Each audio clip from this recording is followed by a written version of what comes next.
آج ایک صاحب آئے میرے پاس ملنے کے لیے، مفتی صاحب میں 40 سال کا ہو گیا، میری شادی نہیں ہو رہی. میں نے کہا کیوں نہیں ہو رہی؟ کہہ رہے ہیں یار میں پتہ نہیں میرا مائنڈ ہی اس کے لیے تیار نہیں ہوتا، تو میرے لیے دعا کر دیں کہ میری شادی ہو جائے.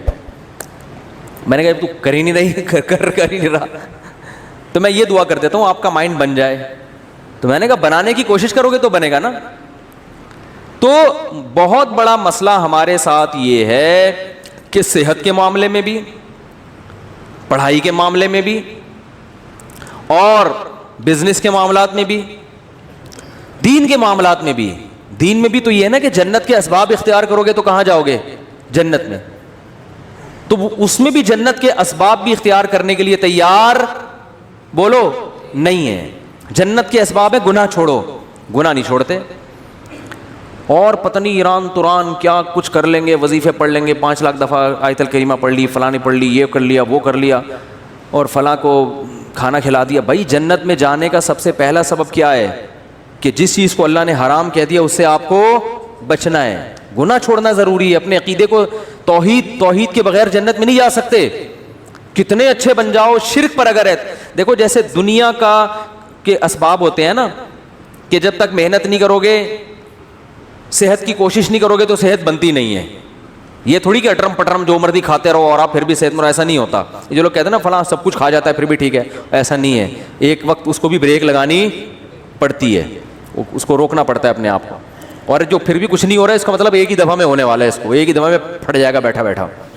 کیونکہ جو کچھ ہوتا رہے نا تو انسان پھر بھی تھوڑا سا احتیاط سے چلتا ہے. اس کا مطلب ایک ہی دفعہ میں اس کا کچھ ہونے والا ہے، ٹائٹ طریقے سے دھماکے کے ساتھ پھٹے گا. گرنیڈ ایک ہی دفعہ پھٹتا ہے اور کلاشنکوف سے گولیاں مسلسل چلتی رہتی ہیں، ٹھیک ہے نا. گرنیڈ کیا ہوتا ہے؟ ایک ہی دفعہ پھٹتا ہے بس، وہ دوبارہ چلنے کے قابل نہیں رہتا. تو آخرت میں جانے کا سبب بھی ہے، تو وہ سبب اختیار کیے بغیر ہم انگریز کو کہتے ہیں نا دنیا میں کامیاب ہے مگر آخرت میں نہیں ہے. کیوں نہیں بھائی؟ تم آخرت کا سبب اختیار کرتے ہی نہیں ہو. آخرت میں جانے کے اسباب کیا ہیں؟ عقیدہ توحید ہے، رسالت ہے.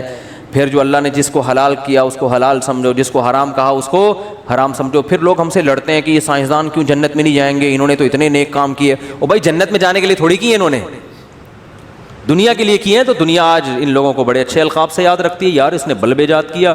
اب بلب کے رشتہ داروں کو گالیاں دینا الگ بات ہے، لیکن بلب بنانے والے کو گالیاں کوئی بھی نہیں دیتا. پاکستانی قوم بلب کے رشتہ داروں کو گالیاں دیتی ہے، لیکن بلب بنانے والے کو الحمدللہ گالیاں نہیں دیتی، اور دینا بھی نہیں چاہیے گالیاں. بھائی اس نے ہم پر احسان کیا، بلب بنایا، تو احسان کا بدلہ اس کو دنیا میں مل گیا. اس نے کون سا صدقہ جاریہ کے لیے آخرت کے لیے بنایا تھا؟ تو جو دنیا میں کر رہے ہیں دنیا کے لیے کر رہے ہیں، آخرت میں کوئی حصہ نہیں. اللہ نے بتا دیا تم نے آخرت کے لیے کیا ہی نہیں ہے، کیونکہ تمہارا تو آخرت پر ایمان ہی نہیں ہے. تو اس لیے بات خوب یاد رکھو، صحت کا مسئلہ ہو، گھر میں بچوں کی تربیت کا مسئلہ ہو، پیسے کمانے کا مسئلہ ہو، صحیح ہے نا، جب تک محنت نہیں کرو گے، قانون اللہ کا یہ ہے کہ کخ بھی ہاتھ میں نہیں آئے گا، کخ بھی نہیں آئے گا. کل رات میں مثالیں اس لیے دیتا ہوں تھوڑی سی عبرت کے لیے. کل ہماری ایک جگہ دعوت تھی، بہت ہی اچھے لوگ تھے، وہ دعوت ٹھکرائی نہیں جا سکتی تھی. کھانا کھایا ہم نے 11 بجے رات، اور وہ انہوں نے اتنا کچھ بنایا ہوا تھا، وہ بھی باقاعدہ آرڈر پہ کھایا ہم نے. ابھی میں کیا وہ سن بھی رہے ہوں گے نا بیان. کھایا. اب 11 بجے جب آپ کھا کے سو گئے تو آپ کی صحت ٹھیک ہو سکتی ہے؟ پھر آپ کہو چونکہ میں مفتی صاحب ہوں اور لوگ کہتے ہیں عالم ہے، لوگوں کے خیال میں کوئی نیک آدمی ہے. اصل تو اللہ ہی جانتا ہے کون نیک ہے، کون بزرگ ہے، کون عالم ہے، لیکن لوگوں کا ایک اچھا گمان اگر فرض کر لیں تو چونکہ ہم نے 11 بجے کوفتے کھائے ہیں، کوفتے بنائے ہوئے تھے بڑے خاندانی قسم کے، پھوڑ دیے ہم نے، طبیعت سے پھوڑے. اچھا وہ تو میں ان سے کہہ رہا تھا کہ مولانا طارق جمیل صاحب تو رات کو کھانا کھاتے ہی نہیں ہے نا، رات کو کھانا حضرت مولانا طارق جمیل صاحب نہیں کھاتے، وہ اتنے 2-4 والے بس جتنا بھی رکھا وہ نہیں کھاتے، صحت کا خیال کرتے ہیں. تو میں نے کہا یار اتنا تپڑ مجھ میں نہیں ہے، اتنا اچھا کھانا رکھا ہوا ہے اور میں کھاؤں نہیں. تو وہ کہنے لگے، میں نے کہا ہم نے اس کا ایک آلٹرنیٹ تلاش کیا ہوا ہے، کھائیں گے طبیعت سے. تو ہم نے پھوڑا.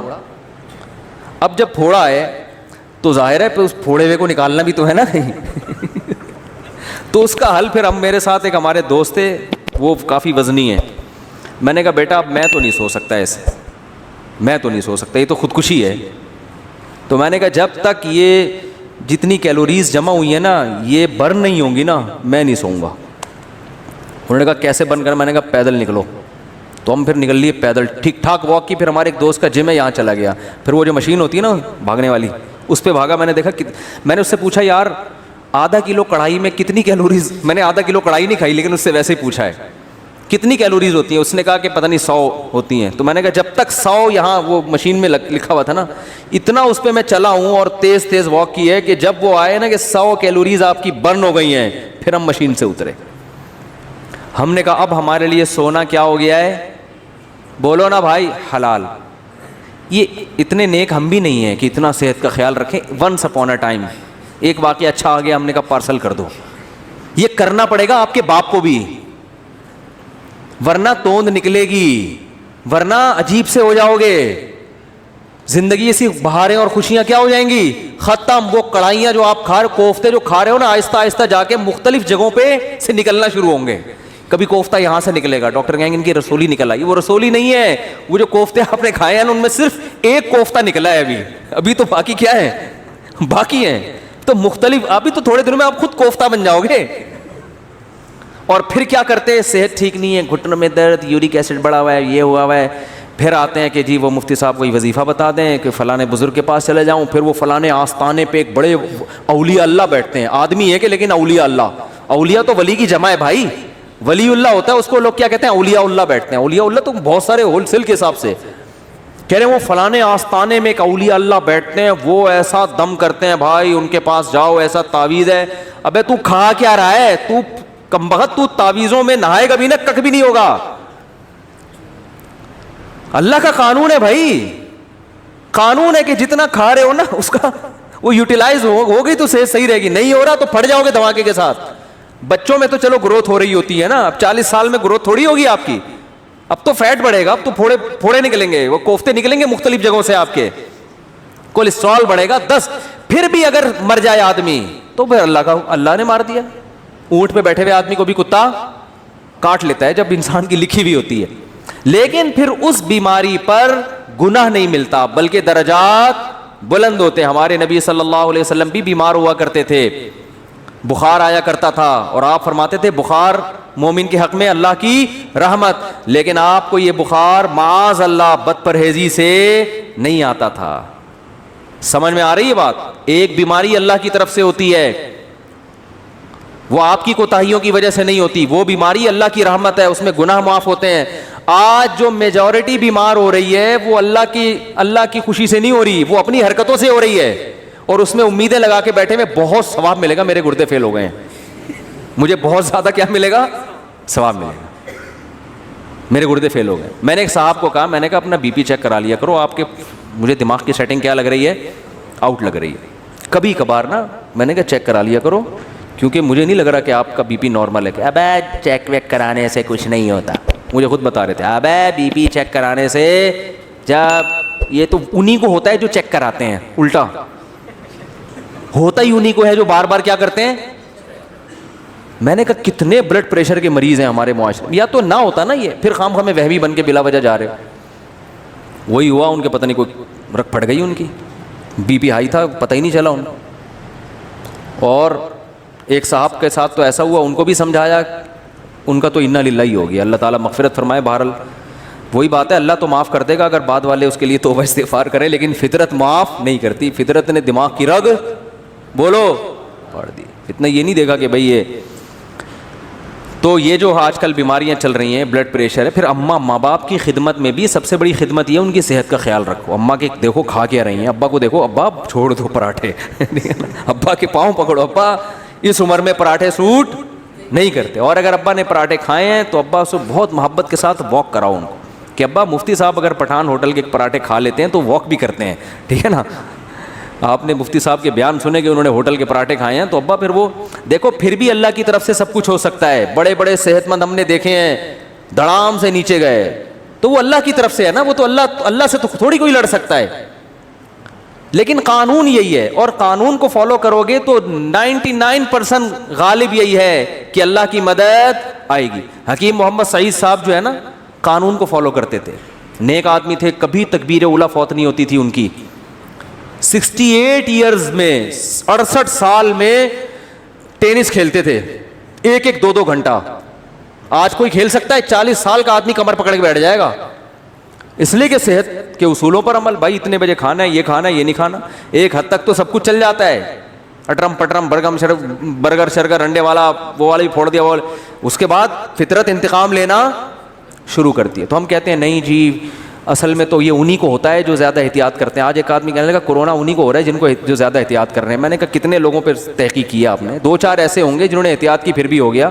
زیادہ تر وہی ہیں جو احتیاط نہیں کرتے ان کو ہو جاتا ہے. تو تحقیق جب کی جاتی ہے نا تو 2-4 آدمیوں کو دیکھ کے نہیں کی جاتی ہے. پوری رپورٹ آپ کے پاس ہو اس کے بعد تحقیق کا پتہ چلتا ہے. تو میرے بھائی مسلمان کے ساتھ بہت بڑا مسئلہ یہ ہے کہ وہ کامیابی کے اسباب اختیار نہیں کرتا. صرف ایک صحت کی مثال میں اس لیے دیتا ہوں کہ صحت کا ایشو تو ہر ایک کے ساتھ ہے نا بھائی. ہر آدمی تاجر تھوڑی ہے، بزنس مین تھوڑی ہے.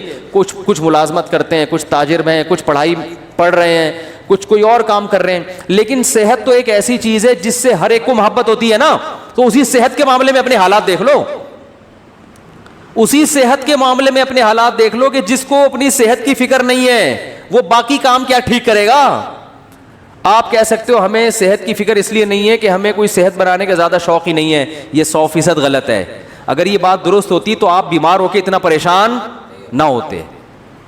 پھر آپ کو شوگر ہو جاتی، آپ خوش ہوتے یار ہمیں کون سا صحت کیا ہو گئی، کوئی مسئلہ نہیں. ابے ایسی ٹینشن میں آتے ہیں یار یہ کیا ہو گیا، کڈنی فیل ہو گیا تو آپ کہتے ہیں کوئی مسئلہ نہیں، کڈنی ہے نا، فیل ہو گیا تو کیا ہوا، دوسرا لگوا لیں گے، ادھار لے لیں گے 70 بھائی سے کچھ دنوں کے لیے.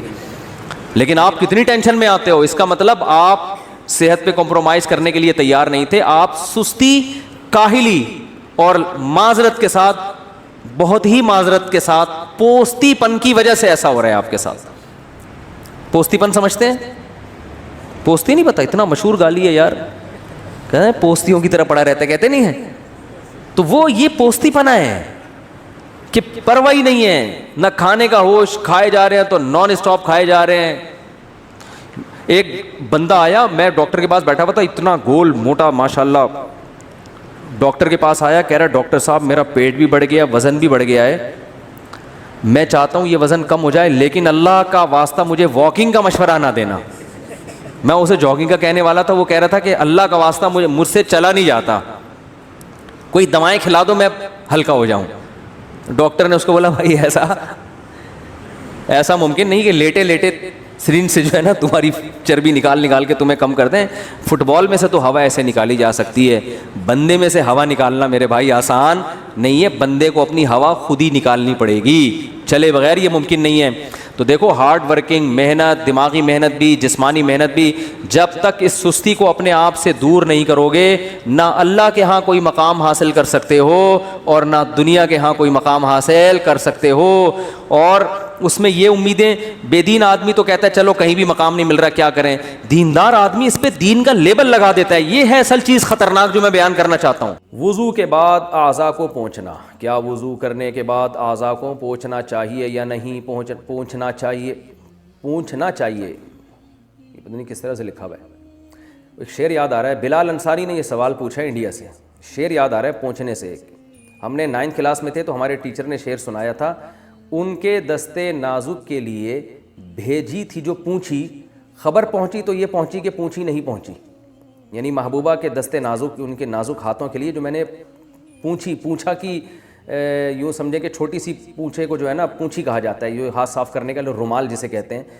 تو کہتے ہیں میں نے ان کے دستے نازک کے لیے جو رومال بھیجا تھا نا تو خبر یہ پہنچی کہ وہ رومال نہیں پہنچا. تو اس کو شاعر نے کہا ان کے دستے نازک کے لیے بھیجی تھی جو پونچھی، خبر پہنچی تو یہ پہنچی کہ پونچھی نہیں پہنچی. یعنی شاعر بیچارہ جل رہا ہے، کڑ رہا ہے کہ یار وہ رومال بھی نہیں پہنچا.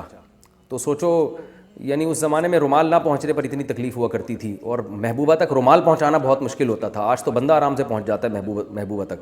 تو اس زمانے میں اتنے فاصلے تھے کہ محبوبہ کو آپ رومال پہنچانا آپ کے لیے مشکل تھا. تو لو لیٹر کون پہنچائے گا اور خود کیسے پہنچے گا؟ اور آج محبوبہ پہلے پہنچی بھی ہوتی ہے، بندہ لیٹ پہنچ رہا ہوتا ہے. یہ حالات ہو چکے ہیں. کیا وضو کے بعد اعضاء کو پوچھنا چاہیے یا نہیں پوچھنا چاہیے؟ دونوں طریقے حدیث سے ثابت ہیں، پوچھنا بھی ثابت ہے اور نہ پوچھنا بھی ثابت ہے. تو بعض علماء کہتے ہیں نہ پوچھنا زیادہ بہتر ہے، اس میں وضو کے آثار دیر تک رہتے ہیں، یعنی وضو کی تازگی زیادہ دیر تک رہتی ہے. لیکن جائز ہے بہرحال، الجھن ہوتی ہے بعض دفعہ نماز میں، دل نہیں لگتا، پانی ٹپک رہا ہوتا ہے، تو پوچھ بھی سکتے ہیں، کوئی اتنا بڑا ایشو نہیں ہے۔ تیسری اور چوتھی رکعت میں قراءت کتنی کی جائے؟ فرض نماز اکیلے پڑھی جا رہی ہو تو تیسری اور چوتھی رکعت میں سورہ فاتحہ کے بعد کوئی سورت پڑھی جائے گی یا نہیں پڑھی جائے گی؟ نظام الدین انڈیا سے، نہیں پڑھی جائے گی۔ کسی نے پڑھ لی تو یہ بھی جائز ہے، گناہ نہیں ہے، اور سدا صاحب واجب نہیں ہوتا، لیکن بہتر یہی ہے کہ سورہ فاتحہ کے بعد رکوع کر لے، کیونکہ فرض کی تیسری اور چوتھی رکعت بس سورہ فاتحہ، اس کے بعد نہیں ہے۔ مکان رکھنا دنیا کی محبت نہیں ہے۔ بہت سے نیک لوگوں کے ذاتی مکان ہوتے ہیں، مکان نہ ہو اور ٹینشن لینا شروع کر دو، ڈپریشن میں جاؤ، یہ کیا ہے؟ دنیا کی محبت۔ پتہ ہے آپ کو میرا جنازہ اٹھنے والا ہے، تھوڑے دنوں میں مرنے والا ہوں، دیواروں اینٹوں سے دل نہ بہلاؤ۔ سلیمان علیہ السلام کے اتنے بڑے بڑے محلات تھے، دل نہیں اٹکا ہوا تھا، موت کے لیے ہر وقت تیار۔ اور آخرت اور دنیا کا ٹکراؤ ہوتا تو دنیا کو لات مار دیتے کہ بھائی جانا تو اللہ کے پاس ہے، اس دنیا سے اتنا دل لگاؤ جتنا یہاں رہنا ہے۔ سمجھتے کہ نہیں سمجھتے؟ ہمارے شیخ حضرت مفتی رشید احمد صاحب رحمہ اللہ کی لائف بڑی لگژری تھی، گاڑی ایسی خاندانی، 20 دفعہ بیان میں بتا چکا ہوں۔ حضرت زمیندار بھی تھے، بہت آخری عمر میں بہت پیسہ آیا جب وراثت وغیرہ ملی، تو حضرت جب گاڑی خریدنے گئے ہیں نا، اچھا حضرت کا بھی یہی نظریہ تھا کہ ذاتی مکان نہیں، گاڑی اچھی ہو، لباس اچھا ہو، خوراک اچھی ہو، ذاتی مکان تو پھر بچوں کے لیے آخر میں ایک فلیٹ لے لیا تھا انہوں نے، گھر والوں کے لیے اپنے، ورنہ زندگی انہوں نے ایسے ہی کرائے کے گھروں پہ اور مدرسے نے جو گھر رہنے کے لیے دیا ہوا تو اسی پہ گزارا، اپنا نہیں بنایا۔ کہا مسافر خانہ ہے، کیا بنا کرنا ہے، ہاں گاڑی اچھی ہو، کیونکہ گاڑی بھائی کرائے کے گھر یوز ہو رہا ہے نا، تو کرایہ دے کے یوز ہو رہا ہے۔ اب آپ 10 سال بھی کرایہ دیتے رہو تو وہ گھر کی قیمت وصول نہیں ہوتی، اور 10 سال کے بعد پھر وہ قیمت، اور بھی بڑے مسائل ہیں۔ اضافی پیسہ کسی کو اللہ نے دیا تو بنا لے، میں منع نہیں کرتا، میں منع کروں گا بھی تو آپ کون سا باز آؤ گے، شریعت میں جائز بھی ہے، اگر بہت پیسہ ہے تو ٹھیک ہے، لیکن اپنے خرچوں کو روک روک کے توڑ کے گھر بنانا، یہ دنیا کی محبت۔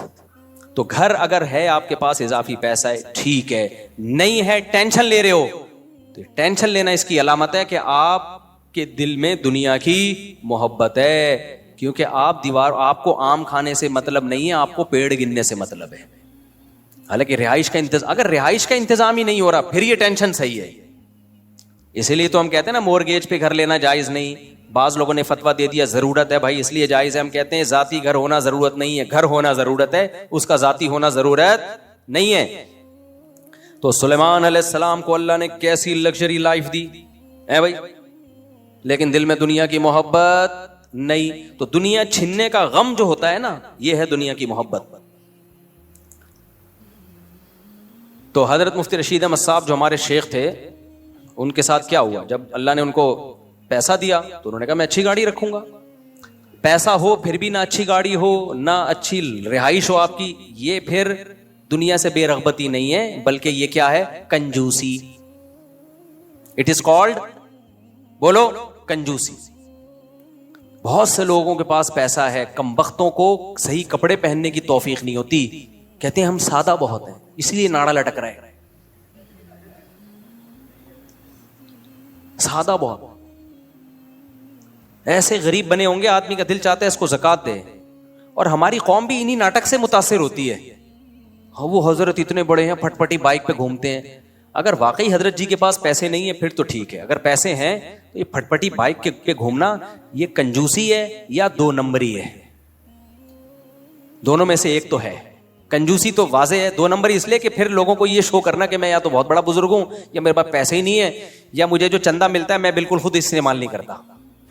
بعض ٹرسٹ میں بھی ایسا ہوتا ہے کہ وہ ایسے وہ بنے ہوئے ہوں گے، ایسے سادے، جیسے لگتا ہے کہ بیچارے کو کبھی کھانے کو روٹی نہیں ملی، تاکہ لوگ سمجھیں صرف غریبوں کا خیال ہے، اپنا تو بیچارے کو خیال ہے ہی نہیں۔ وہ ناٹک ہے میرے بھائی، تو پہن لے یار، اچھے کپڑے پہن لے، ہم تجھے لا کے دے دیتے ہیں، ان کمبختوں کو دو پھر بھی نہیں پہنتے۔ یار اگر میرے پاس پھٹے ہوئے کپڑے ہوں، کپڑے خریدنے کے پیسے نہیں ہیں، کوئی مرید ہدیے میں لا کے دے دے، مفتی صاحب جب بھی آؤ پھٹے ہوئے کپڑے پہنے ہوئے ہوتے ہیں، یہ میری طرف سے کرتا شلوار گفٹ، پھر بھی میں اگر میں نہیں پہن رہا، اس کا مطلب گڑبڑ ہے کہ نہیں ہے؟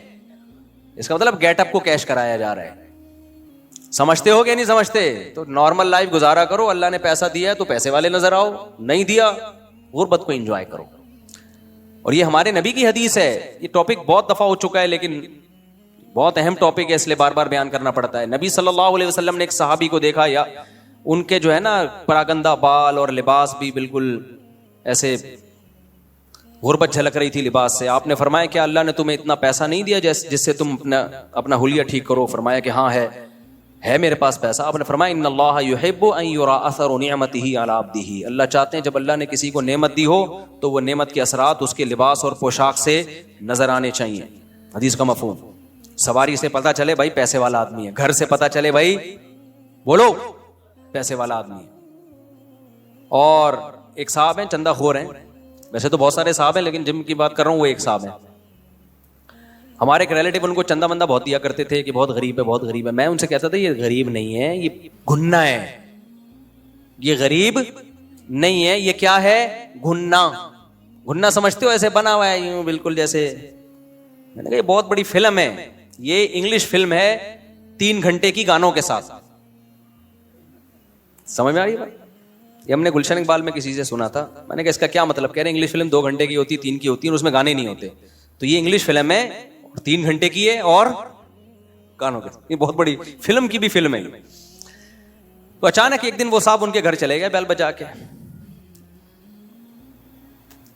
تو پتا چلا ان کی تو بیگم بھی جاب کرتی ہے, اتنی ارننگ بیگم سے, ان کی اپنی تنخواہ کیا ہے وہ معلومات لی, اچھی خاصی تنخواہ, اور گھر ایسا رکھا ہوا ہے تاکہ کوئی آئے نا گھر میں تو لگے کہ بیچارے واقعی کیا ہیں, غریب, چندہ اور دے کے جائے.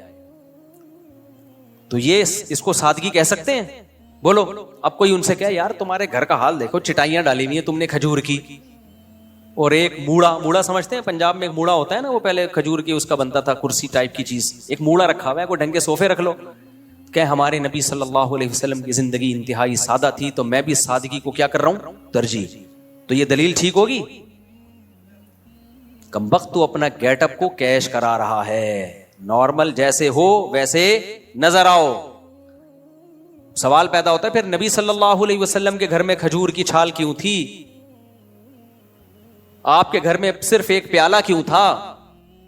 بھائی اس کی وجہ یہ تھی کہ نبی صلی اللہ علیہ وسلم حقیقت میں مسکین تھے, حقیقت میں مسکین تھے. آپ نے غربت میں زندگی گزاری ہے, تو جو حقیقت میں مسکین ہو غربت میں ہو اس کے لیے تو ٹھیک ہے بھائی. کیوں نبی کیوں مسکین تھے؟ نبی کے پاس پیسہ صبح آیا تو شام تک گھر میں رکھا نہیں, سارا صدقہ کر دیا.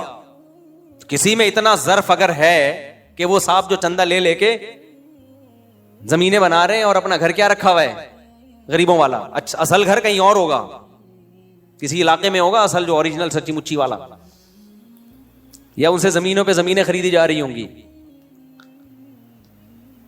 تو نبی صلی اللہ علیہ وسلم تو صبح پیسہ آیا شام تک رکھا ہی نہیں. اتنا ظرف آج کسی میں ہے بھائی, صبح آیا تو شام سے پہلے سارا صدقہ, یہ بھی نہیں دیکھا کہ افطاری کے لیے بھی کچھ ہے کہ نہیں ہے. اتنا ظرف اگر کسی میں ہے تو سبحان اللہ بھائی.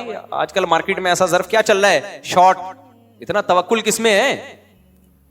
جو خطیب اور وائز بیان کرنے والا اس میں نہیں ہے, تو سننے والوں میں کہاں سے آئے گا؟ پیر صاحب میں نہیں ہے جو مریدوں کی اصلاح کر رہے ہوتے ہیں, اور اگر ان میں ہے بھی تو ان کے بیوی بچوں میں ہوگا. یہ آپ میں اتنا ظرف ہو گیا, کہیں سخاوت پہ تقریریں سن کے آپ نے کہا چلو یار نبی کے پاس تو صبح پیسہ آیا, مال غنیمت کا آ گیا یا کہیں ہدیہ آ گیا, تو جو ضرورت کا تھا استعمال کیا, باقی سارا کیا کر دیا, صدقہ. چلو آج سے میں بھی یہی لائف, اسی طرز حیات کو میں اختیار کروں گا. تو صبح پیسہ آیا, آپ بلکہ صبح بھی نہیں, بیان سن کے آپ گھر گئے, گھر کے سارے صوفے آپ نے کباڑ والے کو بیچے, برتن کچن سارا خالی کیا. ایک مٹی کا پیالہ, وہ ہمارے یہاں وہ گزرتا ہے مٹی والا نا, صبح صبح مٹکے بیچ رہا ہوتا ہے مٹی کے برتن, وہاں سے ایک وہ بھی زکوٰۃ کا کہہ کے لے لیے اس سے, یا چلو پیسے دے کے لے لیے, وہ رکھا آپ نے. اسی میں چاول بھی کھا رہے ہو, اسی میں سوپ بھی پی رہے ہو. اول تو سوپ کے پیسے آئیں گے کہاں تمہارے پاس, کھجوریں اور پانی پہ گزارا ہوتا تھا, کبھی گوشت آ گیا کہیں سے ہدیہ, تو اسی پہ گزارا اور سب ختم. تو سب سے پہلے بیوی کیس فائل کرے گی کورٹ میں خلا کا, سمجھتے ہو؟ بچے مارکیٹ سے کیا ہو جائیں گے, شارٹ. بولیں گے ابا یہ لائف اسٹائل آپ کو مبارک. چور بنیں گے, ڈاکو بنیں گے وہ.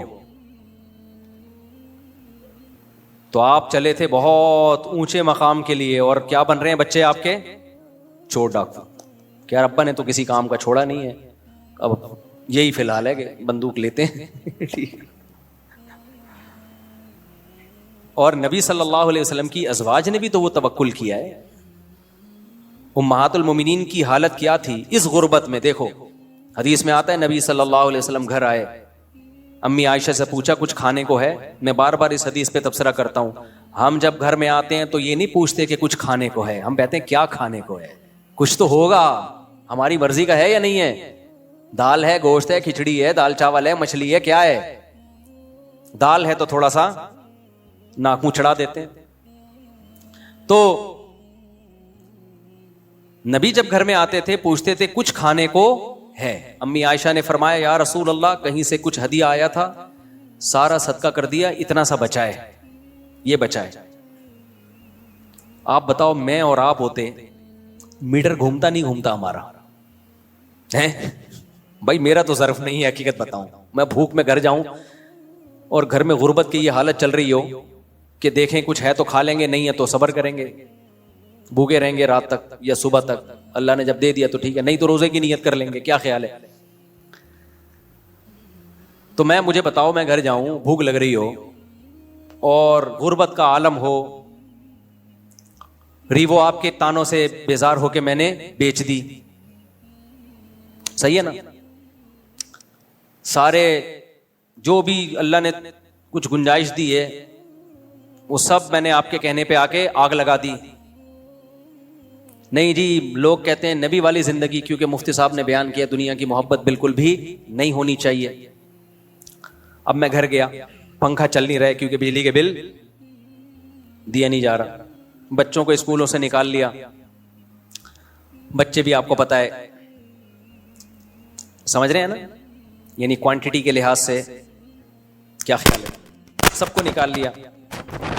اب میں اس سچویشن میں گھر گیا, بچے بھوک سے بلک رہے ہیں, ابا سارا زور پیدا کرنے پہ لگا دیا. اسلام میں صرف پیدا کرنے کے فضائل ہیں کیا ابا؟ بچوں کے لیے کھلانے اور کمانے کے فضائل نہیں ہیں؟ کیا خیال ہے؟ سارا زور آدھا اسلام فالو کیا ابا. اتنے میں کہیں سے کوئی اڑوس پڑوس والے کوئی نہاری بھیج دیں یا کوئی سرید بنا کے بھیج دیں کہ یار مفتی صاحب کے گھر میں سنا ہے بڑے فاقے چل رہے ہیں, اللہ نہ کرے یعنی فاقے چل رہے ہیں تو چلو یار. ویسے اللہ کا فضل ہے, ہمارے اڑوس پڑوس کو اللہ نے بڑا نوازا ہے. اس طرح کی رپورٹ اب تک ملی نہیں ہے مجھے. خیر, بھیج دیا. اب مجھے ایک امید ہوئی, تھوڑی سی خوشبو آئی, یار میں بھی بھوک سے بلک رہا ہوں, بچے بھی بلک رہے ہیں. اور میں گھر آیا اور بیگم نے کہا وہ میں نے دوسرے پڑوسیوں کو ہدیہ بھیج دیا تھا, 2 بوٹیاں بچی ہیں. تو میرا تو ظرف نہیں ہے میرے بھائی, میں بیگم سے بولوں گا اب تیری بھی صرف 2 بوٹیاں ہی بچیں گی. کیا خیال ہے؟ یا تو میری 2 بوٹیاں بچیں گی یا تیری. ایسا ہوگا کہ نہیں ہوگا؟ بھائی اتنے نیک ہم نہیں ہیں, ہم بتا کے ہیں کہ نہیں ہیں ہم نیک, لہذا ان چیزوں کی ہم سے توقع نہ رکھو. ہم نارمل آپ کی طرح کے انسان ہیں, جتنا شریعت نے کہا بس اس حدود کا خیال کرتے ہیں. کیا خیال ہے؟ تو بہت زیادہ کی امیدیں مت لگاؤ, اور اس کے سائڈ افیکٹ بہت ہیں. اگر کر بھی لیں گے تو فائدہ نہیں ہے, نقصان زیادہ ہے. نہ ہماری وہ صحتیں ہیں میرے بھائی. آپ کا کیا خیال ہے ہم اتنے فاقوں میں گزارا کر سکتے ہیں جو نبی نے کیا؟ تو جمعے کا بیان جب تک 2 پراٹھے ہمارے پیٹ میں نہ اترے ہم سے تو بیان نہیں ہوتا. جس دن میں جمعے کو روزہ رکھ لوں تو بیان سے پتہ چل, مجھے خود ہوتا ہے کہ آج بیان نہیں ہو رہا مجھ سے. تو ہمارے تو پیٹ میں 2 انڈے 2 پراٹھے دھڑام سے گریں گے. ڈبل روٹی پہ ہمارا گزارا نہیں ہے. پراٹھے کا بھاری نوالا صبح پیٹ میں گرے, آواز آئے گرنے کی, پراٹھا ہے, نقصان دہ ہے, کھانا نہیں, لیکن بہرحال اس کا بھاری نوالا. ہم چائنیز کی طرح نہیں ہیں. چائنیز کے کھانے ہم جیپنیز کے ہم نے دیکھے, آدمی کہتا ہے اللہ بس دشمنوں کو ہی کھلائے یہ کھانا. یہاں سے تھوڑے سے گھاس پھوس کھا لی, یہاں سے مچھلی فش کے ایک بوائل فش کا 1 پیس, یہاں سے ان کے عجیب سے کھانے ہوتے ہیں, 1 پیس فش کا وہ بھی 1 اور آدھا, اس کو بھی 2 ٹکڑے کرتے ہیں, آدھا تم کھاؤ آدھا میں. بہت ہی نپی تلی سی ڈائٹ ان کی. ہم تو میرے بھائی جب تک پیٹ میں روٹی کا بھاری نوالا نہ گرے, صحت کے لیے نقصان دہ ہوگا. میں صحت کی بات نہیں کر رہا, میں اپنی عادت کی بات کر رہا ہوں. وہ پوچھیں ڈاکٹروں سے کیا کھانا چاہیے. جب تک بھاری بھرکم, ہمارے ایک پٹھان دوست KPK سے آئے جامعۃ الرشید میں, تو اجتماع چل رہا تھا, ان کو دوپہر بھی چاول, رات بھی چاول, دوپہر بھی چاول, رات بھی چاول. ان کا 2 دن کے بعد میٹر گھوم گیا. میرا شاگرد بھی تھا, وہ کہتا ہے استاد جی پٹھان ہے, ہم کو اتنا موٹا روٹی کا نوالا جب تک نہیں ملے گا نا ہمیں تسلی نہیں ہوگی. روٹی کا بھاری بھرکم, مجھے چپاتی بھی نہیں چاہیے. کہہ رہی ہیں جو آپ لوگ کے گھروں میں چپاتی بنتی ہے نا, یہ نہیں, روٹی کا بھاری بھرکم نوالا چاہیے, نوالا بھاری بھرکم. تو مدرسے والوں سے بولو ہم کو روٹی دو روٹی, تو اس کے الفاظ ہیں کہ روٹی کا بھاری نوالا پیٹ میں اترے گا تو لگے گا کہ پٹھان کے پیٹ میں کچھ گیا ہے. کہہ رہے یہ چاولوں سے یہ گائے بکری کو کھلاؤ, مرغیوں کو کھلاؤ. تو میں نے جا کے پیغام پہنچایا, میں نے کہا بھائی کے پی کے طلبہ کہہ رہے ہیں روٹی کے بغیر ہمارا گزارا نہیں ہے. پھر شکر ہے انہوں نے روٹی شروع کی. تو حقیقت ہے ہمارا بھی ایسا ہی ہے. روٹی اگر گندم کی ڈاکٹر کہتے ہیں نقصان دہ ہے تو جو کی کھا لو, لیکن روٹی کے بغیر تھوڑی گزارا ہے. کچھ لوگوں نے تو روٹی کی اتنی مخالفت شروع کر دی ہے کیٹو ڈائٹ کے نام سے, وہ بھی تھوڑا غلو مبالغہ معلوم ہوتا ہے. خیر میری فیلڈ نہیں, آپ وہ ڈاکٹروں سے پوچھیں. یہ تو کیا کہہ رہا تھا میں, تو ہمارے نبی صلی اللہ علیہ وسلم کا حوصلہ دیکھو بھائی, کہ آپ صلی اللہ علیہ وسلم 2-3 ٹائم کھانا نہیں کھا رہے. ہم یہ کر سکتے ہیں؟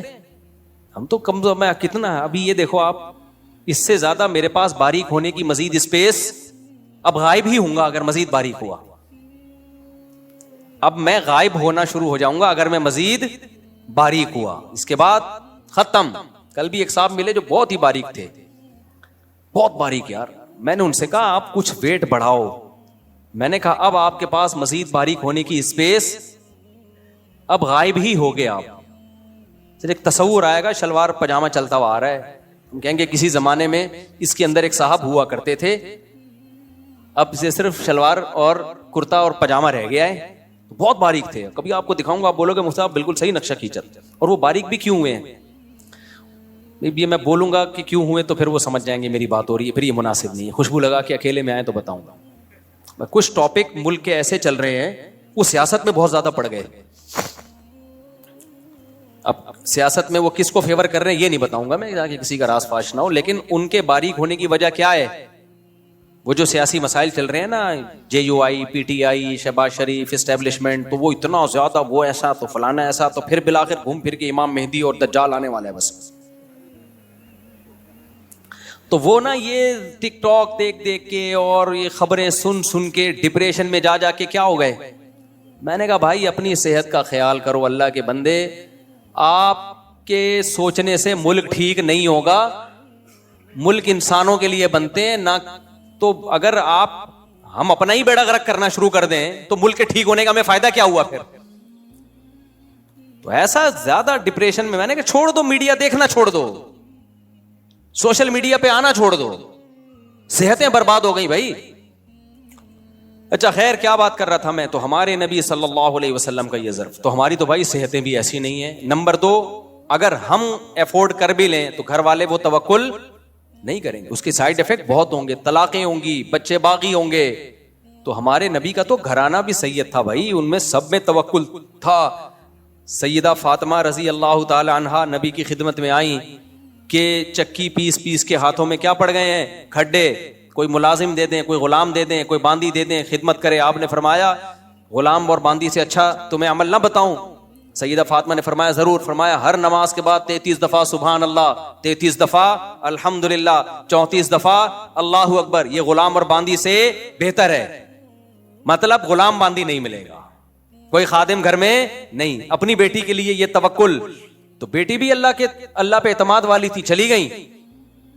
داماد بھی اللہ پہ اعتماد والے, سیدنا علی, وہ بھی خاموش. تو ایسا گھرانہ بھائی اگر کسی کو ہو, ہمارا تو سسرال اس ٹائپ کا نہیں ہے, اور ہم جن کے سسرال ہیں ہم بھی ایسے نہیں ہیں بھائی. اگر ہماری بچی کے لیے کوئی یہ کہے کہ کوئی بھی خادم نہیں, کچھ بھی نہیں, اور ہاتھوں میں گڈھے پڑ جائیں تو ہم برداشت کر لیں گے. آپ بھی نہیں, کوئی بھی نہیں کرے گا برداشت. تو اس لیے جو جتنا افورڈ کر سکتے ہو نا. وہ ایک مزاحیہ کلپ نظر سے گزرا, ایک آدمی کو عادت پڑ گئی تھی دوسری کی بیویوں کو اپنی بیوی بھولے سے کہتا تھا اور گھر میں گھس جاتا تھا, تو کئی دفعہ پٹا. تو اور سرٹیفکیٹ لے کے گھوم رہا تھا کہ مجھے بھولنے کی بیماری ہے, تاکہ پٹوں نہ تو بتا سکوں کہ بھائی مجھے بھولنے کی کیا ہے بیماری. تو کسی نے کہا کبھی بھولے سے اپنی بیوی کو بہن بولا ہے؟ تو کہتے ہیں ہم اتنا بھولتے ہیں جتنا افورڈ کر سکیں. ہم اتنا بھولتے ہیں جتنا افورڈ کر سکیں. یہ جو شراب پی کے طلاقیں دیتے ہیں نا, تو طلاق واقع ہو جاتی ہے خود اگر شراب پیو. اس کے واقع نہ ہونے کی کوئی شریعت میں دلیل موجود نہیں ہے. جبری طلاق بھی واقع ہو جاتی ہے. اچھا جب میں نے جبری طلاق کی بات کی نا کہ زبان سے 2 جبری طلاق تو واقع ہو جاتی ہے, تو کچھ لوگ کیا کرتے ہیں, جو میرے پورے دلائل نہیں آدھے دلائل دے کے اس پہ ری ایکشن ریکارڈ کروا دیتے ہیں مختلف قسم کی سرکاروں سے. تو یہ خیانت ہے. آپ جو دلیل دے رہے ہو اس کا میرے کلپ میں جواب موجود ہے. میں نے کہا نا جبری طلاق, کیونکہ طلاق کا تعلق زبان سے ہے, زبان سے.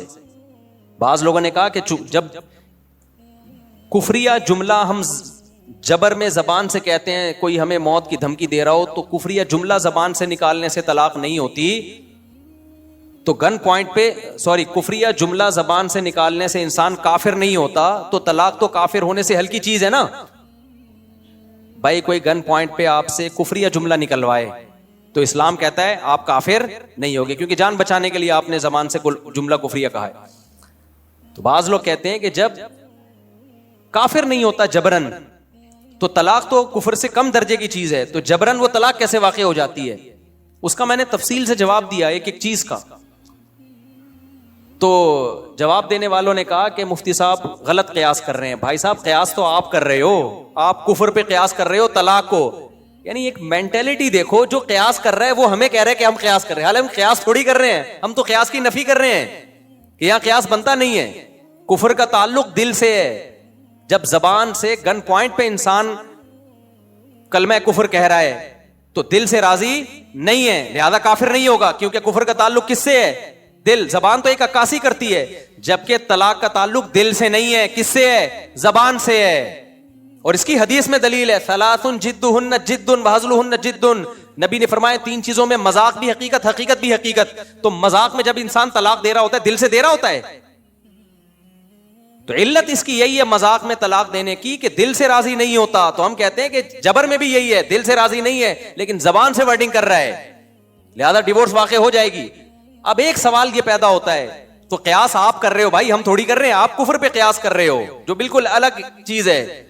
قیاس خود کر رہے ہوتے ہیں اور ہمیں کہہ رہے ہوتے ہیں کہ ہم قیاس کر رہے ہیں. ہم تو قیاس نہیں کر رہے ہیں, ہم تو حدیث پیش کر رہے ہیں. اور وہ والی حدیث, ایک صحابیہ جو تھی اپنے شوہر کے سینے پہ سوار ہو کے چھورا رکھ دیا اور کہنے لگی کہ طلاق دو, انہوں نے دے دی ڈیورس. تو جب نبی کے پاس یہ کیس آیا آپ نے فرمایا لا قیلولۃ فی الطلاق, طلاق میں ریورس گیئر نہیں ہے. اب یہ کہتے ہیں اس حدیث کی سند ضعیف ہے, اس کا بھی میں نے جواب دیا تھا کہ آپ کے کہنے سے تھوڑی ضعیف ہو جائے گی.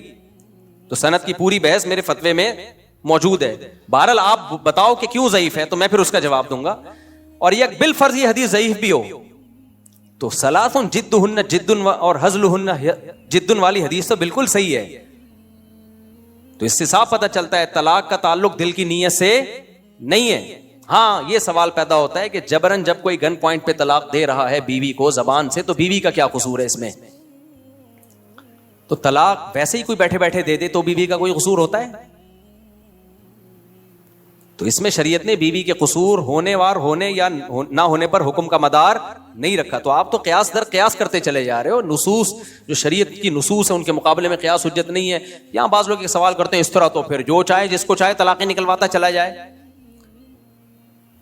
اس کا جواب یہ ہے کہ ہو رہا ہے ایسے ہیں, جو چاہے جس کو چاہے کیوں نکلوائے گا بھائی؟ یہ کام تو ڈاکو لوگ کرتے ہیں. تو ڈاکو جان سے بھی مار دیتے ہیں, ڈاکو آپ کا پیسہ بھی لوٹ لیتے ہیں, ڈاکو طلاق بھی دلوا دیتے ہیں. تو جب باقی ڈاکوؤں کے سارے ظلم ہے تو یہ بھی ظلم ہے. ہاں اس میں یہ ضرور ہے کہ 3 طلاقیں اگر کوئی گن پوائنٹ پہ دے دیتا ہے تو گنہگار نہیں ہوگا. شریعت میں جبرن جو کام کروائے جاتے ہیں نا ان میں آخرت کے لحاظ سے گناہ معاف ہوتا ہے, دنیا کے حکام جاری ہوتے ہیں. آپ کے گن پوائنٹ رکھا کہ سامنے والے کو قتل کر دو, آپ کے لیے قتل حلال ہے؟ بولو. اگر آپ مار دو گے تو دیت دینی پڑے گی آپ کو. یہ نہیں کہہ سکتے میں مجبور تھا. دنیاوی حکم دیت کیا ہے وہ بہرحال جاری ہوگا, اور یہاں تو آخرت کا حکم بھی ہوگا کہ پھر بھی قتل حلال نہیں ہے آپ کے لیے. آپ بھوک سے مر رہے تھے یا کسی نے گن پوائنٹ پہ آپ سے کہا کہ فلاں سے روٹی چھین کے کھا لو, ایک روٹی مجھے دو ایک خود کھاؤ. آپ خود کھائیں گے روٹی, گناہگار نہیں ہوں گے کیونکہ گن پوائنٹ پہ ہو رہا ہے. یہ جان بچانا پہلے فرض ہے, چوری ہلکا جرم ہے, شریعت کہتی ہے جان بچاؤ, لیکن اس روٹی کی قیمت آپ کو بہرحال دینی پڑے گی. شریعت آپ کو معذور نہیں سمجھے گی. تو طلاق بھی اگر کوئی 3 طلاقیں گن پوائنٹ پہ دے دے طلاق بہرحال واقع ہو جائے گی, لیکن آپ گناہگار نہیں ہوں گے, اور مہر کی ادائیگی بھی اس ڈاکو سے لی جائے گی, اور ڈاکو کو سزا ملے گی, اور اتنی سخت سزا ملے گی کہ اگر ڈاکو کے بارے میں یہ پتا چل جائے کہ یہ اس طرح کے کام کرتا ہے یا آئندہ بھی خطرہ ہے تو حکومت قتل کر دے گی اس کو. اور دوسری بات ایک یہ بھی ہے کہ اس میں عورت کا فائدہ بھی ہے جبری طلاق کو واقع کرنے میں, کیونکہ جبری طلاقیں اکثر وہاں مانگی جاتی ہیں جہاں مرد ظلم کر رہا ہوتا ہے. مرد اگر ظلم نہ کر رہا ہو تو کسی کا دماغ خراب نہیں ہے جبرن طلاق دلوائے.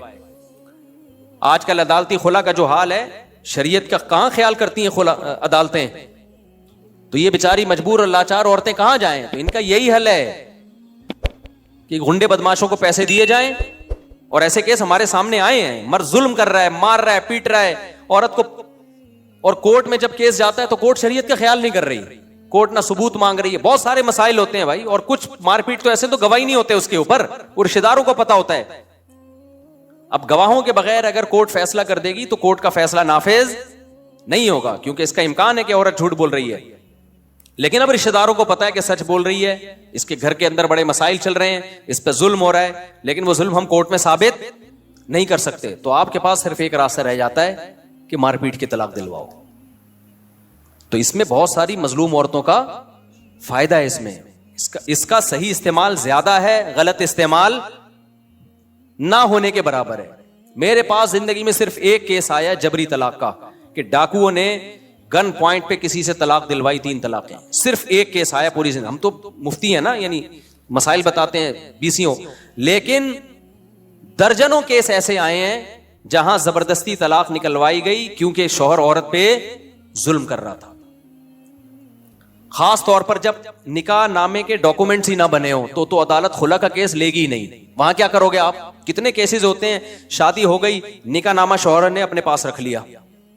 اب شوہر نے جب نکاح نامہ چھپا کے اپنے پاس رکھ لیا بیوی کا بھی, تو بیوی پہ ظلم ہو رہا ہے, بیوی کورٹ میں جائے گی تو کورٹ تو کہے گی نکاح نامہ لاؤ, نکاح نامہ عورت کے پاس ہے ہی نہیں. بہت ساری صورتیں ہوتی ہیں گاؤں دیہاتوں میں, تو ابھی بھی نکاح کی رجسٹریشن ہوتی نہیں ہے, ان کا تو کورٹ سنتی نہیں ہے ان کو. ایسی صورت میں بھائی فقہ حنفی میں حل ہے, اور کسی کے پاس, اور یہ فقہ حنفی کا یہ مسئلہ قرآن و سنت کے عین موافق ہے. ایسی صورت میں یہی ہے کہ چترول لگاؤ اور زبان سے طلاق نکلواؤ, جان چھڑواؤ اس کی. اور ہم نے چترول سے بھی دیکھے ہیں واقعات کہ ظلم کر رہا ہے, نہیں چھوڑ رہا تو تیرا باپ بھی چھوڑے گا. صحیح ہے نا. ابھی ریسنٹلی 4 دن پہ پرانا واقعہ ہے کہ ایک خاتون سے شادی ہوئی, لڑکی ڈاکٹر تھی, بہت ایجوکیٹڈ تھی, دھوکے سے شادی کر لی. اب 2 بچے پیدا کر کے لڑکی کو چھوڑا ہوا ہے, نہ خرچہ دے رہا ہے, نہ نان نفقہ دے رہا ہے. اتنے بڑے مسائل کھڑے ہو گئے تو پکڑائی میں بھی نہیں آ رہا, نکاح نامہ بھی غائب کیا ہوا ہے. تو پھر یہی ہوا کہ کچھ لوگوں نے رابطہ کیا کچھ لوگوں سے, وہ کچھ لوگوں کا میں تھوڑی نام بتاؤں گا. تو اس بندے کو بلایا گیا, اس کو الحمدللہ اس کے اگلے پچھلے گناہ معاف کیے گئے اور اس سے طلاق نکلوائی, اس لڑکی کی جان چھوٹی. تو خیر کہاں سے کہاں بات چلی گئی, تو تبھی ہم کہتے ہیں خوشبو لگا کے آیا کرو, یہ فیس بک اور یوٹیوب پہ کلپ بازی چھوڑ دو, یا تو ہمیں خوشبو لگا کے آنے دو یا آپ خوشبو لگا کے آ جاؤ. تو سامنے بیٹھ کے بات ہوتی ہے تو پھر مزہ آتا ہے, ایسے نہیں ہوتا کلپ بازیوں سے. یہاں سے ہم آپ ادھورا کلپ چلا کے ریئیکشن ریکارڈ کروا دیتے ہو, لوگ سمجھتے ہیں ماشاء اللہ بھائی ویل ڈن. کیا جواب دیا بھائی صاحب؟ جواب نہیں دیا ہے, ٹھیک ہے, ڈرامے بازی کی ہے, اور قیاس آپ کر رہے ہو, آپ کے پاس کوئی حدیث نہیں ہے. تو خیر میں کیا بات کر رہا تھا, تو اسی طرح شراب جب کوئی پیتا ہے تو کہتے ہیں ہمارا دماغ کام نہیں کر رہا تھا. کم بخت, تیرا دماغ کام نہیں کر رہا تھا تو ماں کو طلاقیں دیتا نا, بہن کو طلاقیں دیتا. شراب پینا بھی شریعت میں قابل معافی نہیں ہے. یہ لوگ یورپ سے متاثر ہیں. شراب پی کے اگر کوئی کسی بندے کو قتل کر دے تو شرابی کو قصاصاً قتل کیا جائے گا, حالانکہ قتل تو ذرا سے, قصاص ذرا سے شبہے سے ساقط ہو جاتا ہے, لیکن یہاں شریعت کہتی ہے قاتل کو قتل کیا جائے گا. قاتل اگر یہ کہتا ہے نا میرا دماغ کام نہیں کر رہا تھا, تو شریعت قاتل کی اس بات کو ویلیو نہیں دیتی. کیوں؟ اسلام کہتا ہے تیرا دماغ شراب پینے کے بعد کام نہیں کر رہا تھا نا, پینے سے پہلے تو کام کر رہا تھا, کہ پینے کے بعد کچھ بھی ہو سکتا ہے. تو جب قتل معاف نہیں ہے تو طلاق کیسے معاف ہو گئی؟ طلاق قتل سے کم درجے کی چیز ہے. یہاں بھی امام حنیفہ کا موقف بہت جاندار شاندار ہے کہ قتل معاف نہیں ہے تو بیوی کو طلاق دینا کہاں سے معاف ہو گیا؟ اگر خود شراب پی ہے اور طلاق دے دی تو واقع ہو جائے گی, کیونکہ یہ کہنا کہ بالکل دماغ کام نہیں کر رہا تھا یہ غلط ہے. شرابیوں کمبختوں کا اتنا دماغ کام کر رہا ہوتا ہے کہ بہن کو طلاق دینی ہے، ماں کو دینی بھی، ہمیشہ کمبخت بیوی کو ہی دیں گے طلاق، کسی اجنبی کو نہیں دیں گے جا کے. سمجھتے ہو کہ نہیں سمجھتے؟ اس لیے واقع ہو جاتی ہے. اور خواتین جب کہتی ہیں نا، روتی بھی آتی ہے، میرے شوہر نے تو پی رکھی تھی تو مجھے ڈیورس دے دی، تو میں تو ہائے میرے بچے، ہائے میں یہ ہو گیا. ہم کہتے ہیں ہو گئی، کہہ رہے میرا کیا قصور ہے، پی اس نے تھی، سزا ہم کو مل رہی ہے. تو ہم جواب میں کہتے ہیں آپ کو سزا نہیں مل رہی، آپ کو شریعت فیور دے رہی ہے. جو کمبخت نشہ کر کے 3 طلاقیں دے سکتا ہے، وہ بیوی کو 3 گولیاں بھی مار سکتا ہے. جان سستے میں چھوٹ گئی آپ کی. کل وہ چاقو بھی مار سکتا تھا، بچوں کا گلا دی. شراب پی کے دیکھتے نہیں کیا یورپ امریکہ میں جہاں قانون کی اتنی بالادستی ہے، پورے ناپا جاتا ہے. ہم جو وہاں کسی یورپ کے کنٹری میں تھے، گاڑی جیسی رکی، ایک بندہ آ گیا نا ناپنے کوئی آلہ لے کے. خیر ہمیں داڑیاں ٹوپیوں میں دیکھا چلا گیا. میں نے کہا یہ کیا ہے؟ کہہ رہے ہیں یہ لوگ دیکھتے ہیں کہ زیادہ تو نہیں پیوی. تو کہہ رہا ہے اس کو جب شکل سے اندازہ ہو گیا پینے والی پارٹی لگ نہیں رہی ہے تو نکل لیا. کہہ رہی ہمیں سہولت ہے کہ ہمیں عام طور پہ جو مسلمانوں کو نہیں دیکھا جاتا، ورنہ گوروں کو چیک کرتے ہیں. تو اتنی چیکنگ کے بعد بھی ایسے خطرناک حادثات ہوتے ہیں پینے کے بعد کہ آپ کی سوچ. تو اس لیے میں ان سے کہتا ہوں پی کے دے دی نا، یہ اچھا ہو گیا، جان چھوڑ گئی، کہیں اور شادی کر لو. ورنہ کل 3 چاقو مار دیتا. ایسے واقعات ہیں. اپنے کزن کو گولی مار دی شراب پی کے، دشمنیاں چلی ہیں، جیل میں چلے گئے، عمر قید کی سزا ہو گئی. بہت مسائل ہیں. تو شراب کوئی ہلکا جرم ہے کیا؟ کچھ بھی ہو سکتا ہے بھائی پینے کے بعد.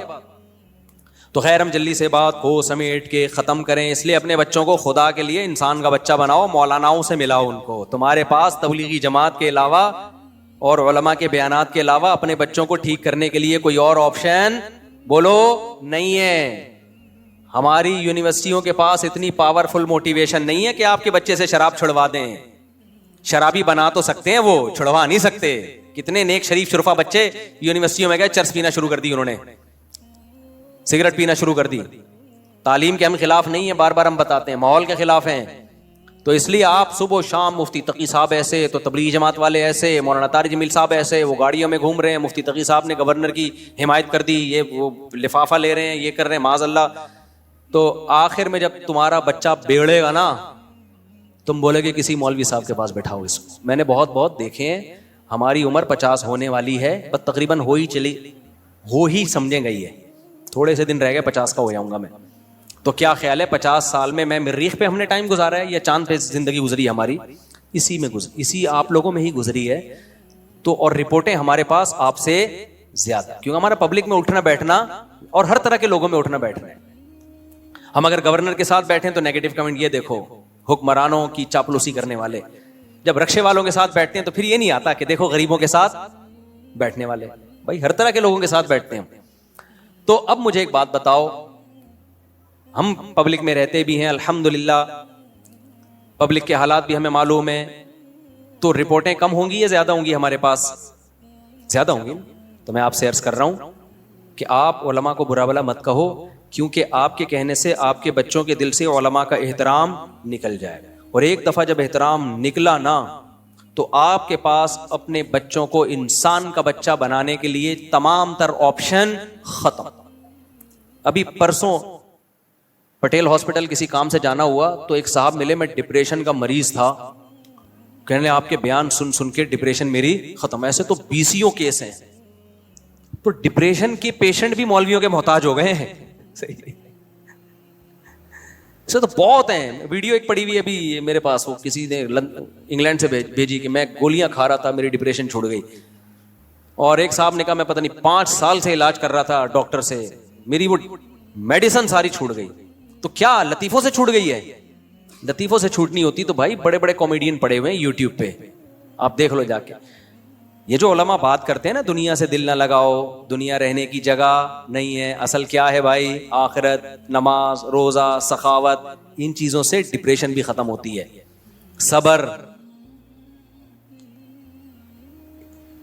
صبر کی جو ٹیبلٹ اللہ نے قرآن میں دی ہے، الذین اذا اصابتہم مصیبہ، اللہ فرماتے ہیں جب ان کو کوئی مصیبت پہنچتی ہے تو کیا کہتے ہیں؟ انا للہ و انا الیہ راجعون. ہم اللہ کے غلام ہیں اور ہم نے لوٹ کے کس کی طرف جانا ہے؟ اللہ کی طرف. یہ ٹیبلٹ، یہ میڈیسن نفسیاتی ڈاکٹر کے پاس، جو نفسیات کا علاج کرنے والے ڈاکٹر ہیں، نفسیاتی تو وہ ڈاکٹر ہی نفسیاتی ہو گیا نا، جو نفسیات کا علاج کرنے والے ڈاکٹر ہیں ان کے پاس نہیں ہے. ایک امریکہ سے ایک خاتون تھی, انہوں نے بتایا کہ میرے گھر والے حیران ہیں کہ تو 5 سال سے میڈیسن لے رہی ہے تو چھوٹی کیسے یہ تیری ڈپریشن, چھوٹی کیسے؟ وہ مان نہیں رہے, ڈاکٹر نہیں مان رہے. تو کہتے ہم نے بتایا مولانا صاحب کے بیان سنتی تھی, مفتی صاحب. تو میرا کمال نہیں ہے میرے بھائی, ہمارا کام جو بھی علماء سے تعلق رکھے گا, ہم تو ویسے ہی نالائق قسم کے مولانا ہیں, جو صحیح مولانا سے تعلق رکھے گا وہ تو ڈپریشن کا ڈاکٹر بن جائے گا, علاج کرانے کا. صحیح ہے نا, ہم تو نالائق لوگوں سے یہ حال ہو رہا ہے. تو آپ کے پاس میں بتا رہا تھا اتنے واقعات ہیں کہ اگر آپ نے علماء کو برا بھلا, دیکھو 100% صحیح دنیا میں کوئی بھی نہیں ہوتا, یہ ذہن میں رکھو. کسی سے عقیدت کا مطلب ہی نہیں کہ امام مہدی ہے, یہ ایسا تو کوئی بھی نہیں بچے گا بھائی. سب آپ جیسے ہی ہیں اور آپ ہمارے جیسے ہیں, سب ایک جیسے ہی ہیں. تھوڑا کوئی پڑھ لکھ تھوڑا زیادہ جاتا ہے, 2 بول اس کو زیادہ اچھا ہے, 2-4 نمازیں زیادہ پڑھ لے گا. تو لیکن بات علماء کی ہو رہی ہے. اگر آپ اس طرح سے علماء کے خلاف باتیں کرو گے, نتیجہ کیا نکلے گا کہ آپ کی جب اولادیں جوان ہونا شروع ہوں گی نا, پھر آپ پچھتاؤ گے. یورپ امریکہ سے زیادہ ماڈرن سوسائٹی کوئی ہو نہیں سکتی. وہاں جو ماڈرن لوگ ہیں اپنے بچوں کو مدرسے میں داخل کراتے ہیں, ٹوپیاں پہناتے ہیں, چاہتے ہیں کہ ہم ایسے علاقے میں جا کے رہیں جہاں نیک لوگ رہتے ہیں, ٹوپیوں والے, داڑھیوں والے, تاکہ ہمارا بچہ شراب کباب سے بچے, گرل فرینڈ سے بچے, ہماری روایات برقرار رہیں. وہ انتہائی درجے کے ماڈرن لوگ وہ وہاں پر ماڈرنزم سے متاثر نہیں ہو رہے, اور آپ یہاں ان کو فالو کرنا شروع کر رہے ہو, غیر مسلموں کو. تو یہ بڑے گھاٹے کا سودا. ابھی ڈونلڈ ٹرمپ کا بیان آیا کہ فیملی سسٹم کو میں کیا کروں گا, بحال کروں گا, مضبوط کروں گا. بیان ہے نا ڈونلڈ ٹرمپ کا. تو ہمارے لبرل سیکولر لوگوں کے منہ پہ تھپڑ ہے. ابے وہ لوگ چاہ رہے ہیں اپنے خاندانی نظام کو واپس لے کر آئیں, وہ گرل فرینڈ بوائے فرینڈ کے سسٹم سے بیزار آ گئے ہیں. اور ہمارے والے کیا کر رہے ہیں, ایکچولی ایجوکیشن. یہ مولوی لوگ ہیں, بچی کی شادی وادی بچوں میں لگا دی. ایکچولی کیا ہے, پہلے ایجوکیشن, پہلے کچھ پڑھ تو لو. میں کہتا ہوں پڑھو بھائی, کس نے منع کیا؟ لیکن آپ کے پاس ایک ایج ہے, یا تو ہم ہمیشہ کے لیے دنیا میں آئے ہوتے نا, تو میں نے اب تک ایک شادی بھی نہ کی ہوتی, میں پڑھ ہی رہا ہوتا ابھی بیٹھ. مجھے پتا تھا جب میں بالغ ہوا, جوان ہوا, کہ بھائی ہمارے پاس ٹائم کیا ہے, تھوڑا ہے, مقابلہ بہت سخت ہے. ٹائم بہت تھوڑا ہے, جوانی کے تھوڑے دن ہیں, مقابلہ کیا ہے, شادی بھی کرنی ہے, اتنی بھی کرنی ہے, اور اتنے بچے بھی ہوں گے, اور بچوں کو بڑا بھی کرنا ہے, پھر بچوں کو پڑھانا بھی ہے, مقابلہ, اور پھر کمانا بھی ہے, دین کی خدمت بھی کرنی ہے. سارے کام ہی ایک ساتھ ہوں گے. یہ نہیں ہوگا کہ پہلے یہ پھر وہ. اتنا ٹائم اللہ نے نوح علیہ السلام کے علاوہ کسی کو بھی نہیں دیا, جبکہ انہوں نے بھی سارے کام ایک ساتھ کیے. ہم اگر 950 سال 1000 سال کے لیے آتے تو میں کہتا ایکچولی پہلے میں کیا کروں گا, میں پڑھائی, پھر میرا 10 سال کا تجربہ ہوگا پڑھائی کا اور افتاء کا, فن افتاء جو ہم نے مفتی بنے, پھر میں بزنس کو فوکس کروں گا, پھر جب میری اتنی انکم ہو جائے گی تو پھر میری پہلی شادی ہوگی, لیکن اس میں اتنا ٹائم, پھر میرا ذاتی مکان ہوگا. کیا خیال ہے؟ اس کے بعد جا کے پروگرام ویسے ہی ختم ہو جائے گا. پھر وہی ہے کہ جب دانت تھے بادام کھانے کے لیے تو بادام خریدنے کے پیسے نہیں تھے, جب بادام خریدنے کے پیسے آ گئے تو بادام کھانے کے لیے منہ میں دانت. کیا یہ مثال عورتوں پہ بھی فٹ آتی ہے اور آدمیوں پہ بھی فٹ آتی ہے.